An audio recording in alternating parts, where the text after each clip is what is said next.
Dito mo pa yan? Oo. Ito, meron ako vlogger na nakita umiiyak. Yung nabili niya na ganito sa dealer ng Honda, hindi daw pasok ito, umiiyak. Kung ano ng mga sinasabi. Ginagamitan pa to ng reamer. Yung reamer na gagamitin mo ito. No? Oo. Pangasa? Oo. Para naman no, Yung susukatin mo kasi ito. Sukat mo ito, yan. Kapata, yan.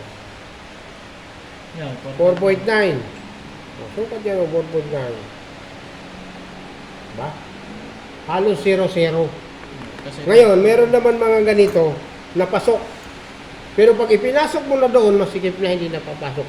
Kaya yun ang purpose nito. saan mo tayo nabili? Ay, Marami to? Marami? Ha? Maraming ibin yan. Hindi, isa lang yan. O, dalawa to, iba sukat. Ba't ito yung ano niya ito? Oo. Hindi mo masusukat yan yan. Eh, meron.